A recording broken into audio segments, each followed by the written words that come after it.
How you doing today, guys? Have a few custom knives for you to look at. Well, customized knives. I don't know. They're definitely not custom. They're definitely customized. So, let's start off with my personal Brad Southard. I had got this knife in on a trade, gosh, probably more than a year ago. Pulled it immediately apart, never even put it in my pocket. Yeah, I know, terrible, huh? That's what happens when you start customizing knives, though. All your knives come apart, they go in baggies and boxes and set aside, and you forget that you have them after a while. It's a terrible, terrible thing. So I was digging around trying to find something, ran into this. I was like, holy crap, I forgot I owned that. So, anyways, found a stack of unfinished scales. So had some that were drilled and were really close. So while I am not taking on any G10 or carbon fiber work, I still have a few projects going that have been way overdue. And if you guys are watching this video, I really, really appreciate it. Knocking off the projects off my list fairly quickly. So we'll be getting back into some G10 and carbon fiber for existing stuff that's here. They know who they are. There's about 3 guys who've been waiting a while. Anyways, went ahead and finished up that scale that I had from a earlier batch. Actually found a jade scale too. None of these are for sale. I do not make scales anymore. I have in the past. I will not do that anymore unless I have the particular knife that we're fitting the scale to in my hand. So anyways, just for the future. That jade might look nice on the bronze double nuke. What do you think? Show off the fit finish on the locking tab. Reshaped the clip a little bit, knocked that point off. Fit up this a little bit better. Again, didn't spend too much time with it, but it's weird because on this back side here, Spyderco has it almost, it doesn't line up, not nearly as good as that, and that's still not perfect. I should have spent a little more time on that, but I was just finishing it up to get it in my pocket and figured I'd show you guys just to show her off. Bronze double nuke with a very, very nice lightning strike polish. Very high polish on that, which isn't that easy.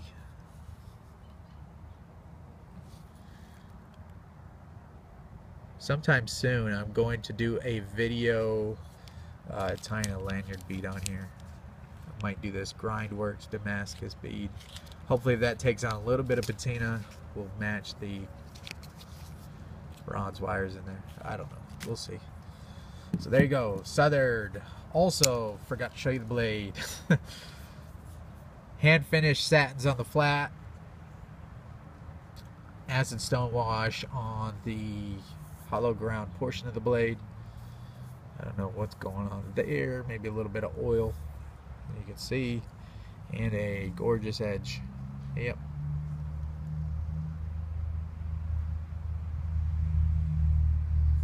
On with the show, you say.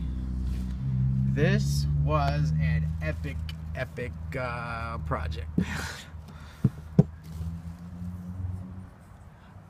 I didn't even know if it was possible. I've tried to go, I think it was a green on a carbon fiber inlaid Sabenza, and what I didn't know is that carbon fiber is actually conductive. So the carbon fiber inlay was drawing voltage off and not allowing me to get anything more than a bronze. But micarta is not conductive, so I was able to achieve a green.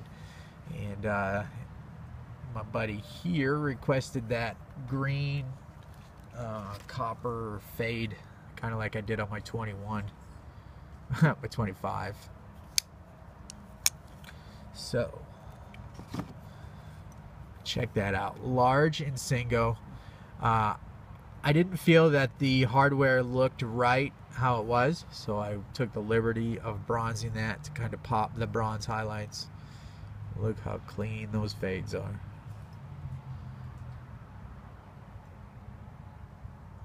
Sweet.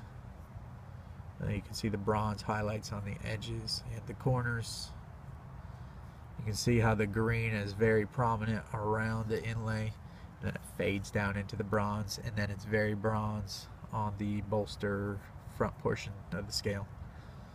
What do you think? I love it. Absolutely love it. What a great knife too. The large micarta inlaid Sebenza 21 with that green copper fade. Love it. I don't think this has ever been done before. Pretty sure. I had never even seen a Sebenza with the heat anodized hardware. Come out real nice though. Let me know what you think. All right, this is a Hi-Jinx CRKT, and this he got inspiration from a titanium, was it Schmuckatelli bead? I'm not sure. So anyways, kind of did the standard thing on these. Had to round off that flipper a little bit, rounded off the lock bar release here. You can't even tell that I touched it, but I just knocked the edge off that, so when you push this over, it's nice and ergonomic. And carbonized it because it had stick. So did a like purple green fade on this, and the double nuke acid washed all the hardware, blasted, acid washed. Flips great. These Hi-Jinx are really cool knives, and you can see the edge on there. Left a little bit of green in the valleys there, just to pop some contrast. A little bit of green in here. Left the 3D milled, I don't know if you can see that, this is actually shallowed out. Left that a little bit more green just to contrast it and pop out the flats a little more.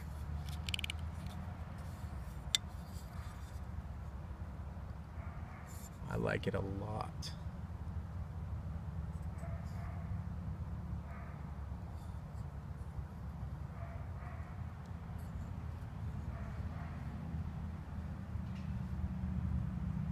Let me know what you think.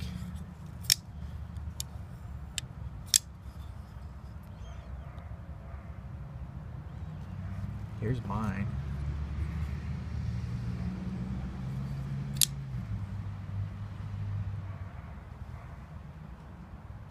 Great knives though.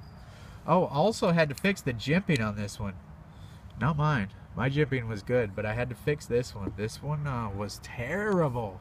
I don't know how it shipped out, but I'm just showing the owner here. I did have to make it a little bit larger, but we straightened it up.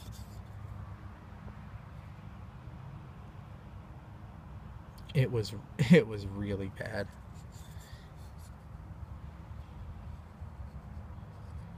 So anyways, straighten it up for you. Get that out to you tomorrow. What a wild color combination, and it works. I believe it works. I like it. All right, so you guys have seen a lot of the ZT-801s, but I don't think you've ever seen one quite this clean looking. I'm a little partial though. This is a blue double nuke handle, and he wanted the logos gone, but he didn't quite want the acid wash blade, so went ahead and took the logos off, did a nice high satin bead blast on this. This is not like a Strider bead blast where you're going to have problems with rust. This is not a real rough bead blast. This is a fine glassed bead media blast. A lot like the Grayman Duas and a bunch of other knives ship with this finish on it. So it's very durable, and I have blasted a few of my blades and used them And the cool thing is I can always refurb for free. So go ahead to the owner, use this knife until you know you want to send it in for a refurb, and I'll take care of you and we can make it look like that again. So long as you don't put huge gash and scratches in it, you know what I mean? But any kind of rub marks from cutting, which it's going to hold up really well. Look how clean that looks with no logos though. That's how ZT should do it. We know it's a ZT. We don't need it all over the knife. To me, this is tasteful enough. Zero tolerance, milled into the handle. That's all we need. We don't need all the extra serial numbers and ZT where it was made. Put all that stuff on the box. Put a birth card or something in there like Chris Reeve does. Okay? This is, I don't want to rant. I just don't know why they feel the need to logo stuff everywhere. To me, it's so ridiculous. Also blasted all the hardware, standoffs, all the hardware to match. You know, the ZT has all their hardware is black in the 801s. So I'm just saying, it's a very clean look. You got your double nuked blue, very rugged looking, very attractive blue.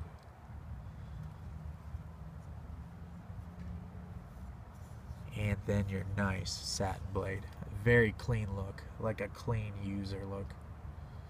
Love it. Of course, put the edge on there.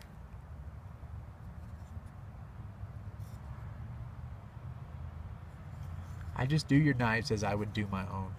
And I think it shows when people get my work in their hands. And I would hope everybody who's modifying knives would do it that way. And I think for the most part we do. We're not really doing it for the money. Not most of us that I know. We're not getting rich. There's a lot of time in each knife that you see. Just because you see a bunch of them doesn't mean.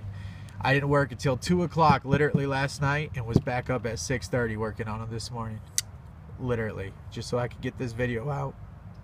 Get a few other videos out and ship these off today. A lot of time. So I don't know if you guys see it.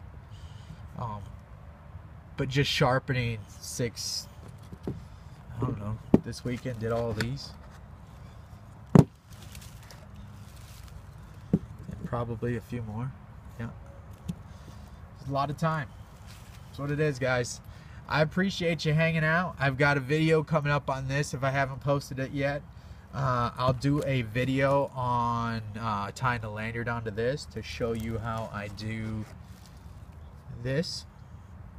Lanyard dot, might put a bead on that. So tons of stuff coming your way. Get you a ZT-801. Love the Hi-Jinx too, but you know, these are high-end knives. Love the Southard too. Again, kind of a high-end knife. For the price point, these are ridiculously awesome. Every single one is just flipped like a rocket. Lockup has been impeccable on all of them. Blade centers down nice. Very, very nice platform to do some anodizing, some customizing work. Love it. Love all of them. Love these two guys too. But we already got a video on that. Alright, thanks a lot, guys. Have a great day. Got a few more videos for you coming up. See ya.